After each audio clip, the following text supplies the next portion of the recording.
O Brasil hoje está enfrentando uma crise de integridade bem profunda, sabe? Uma crise que vai das ruas e chega até os mais altos tribunais do país. Para a gente conseguir entender bem esse cenário, vamos mergulhar em duas frentes que ajudam a contar essa história. De um lado, uma grande operação da Polícia Federal e do outro, a retrospectiva Brasil 2025 da Transparência Internacional. E para começar, vamos olhar para esse número aqui, 1 bilhão e 400 milhões de reais. É uma quantia, assim, astronômica. E a origem desse dinheiro todo diz muito sobre a situação que o país está vivendo agora. Pois é, de onde veio tudo isso? Segundo as investigações, essa fortuna estaria ligada a desvios em algo super rotineiro, que é a coleta de lixo. E isso nos leva a um caso bem específico, que funciona quase como um retrato de um problema muito, mas muito maior. Vamos falar da Operação Overclean da Polícia Federal. Ela começou mirando um empresário que ficou conhecido como o Rei do Lixo.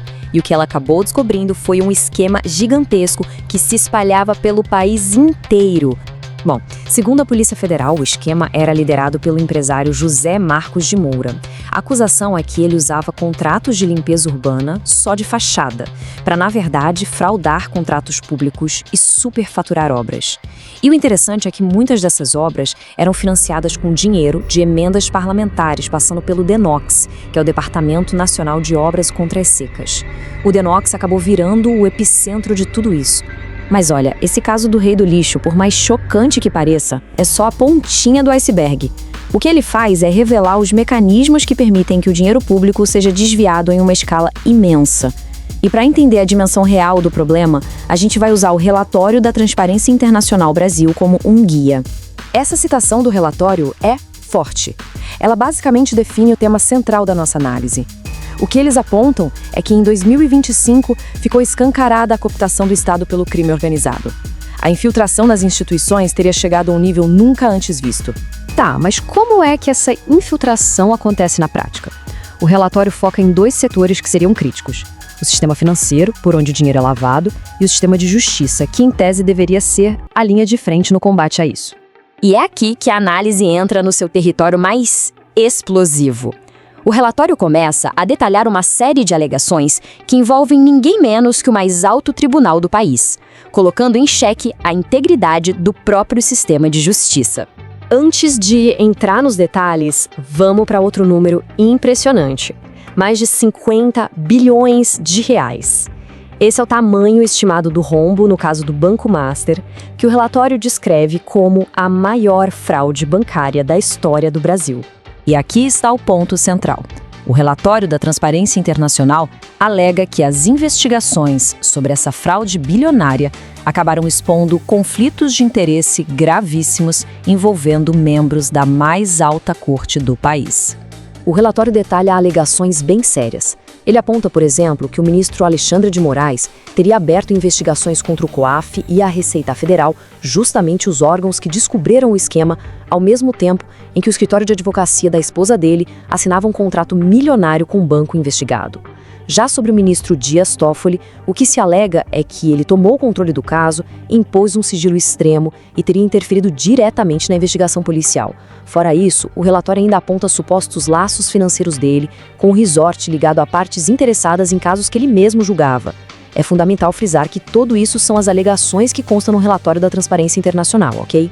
E a conclusão do relatório sobre essas ações é bem contundente. Ele aponta que esse tipo de conduta, se for comprovada, representa uma ameaça direta à integridade e à confiança que a sociedade tem no Supremo Tribunal Federal.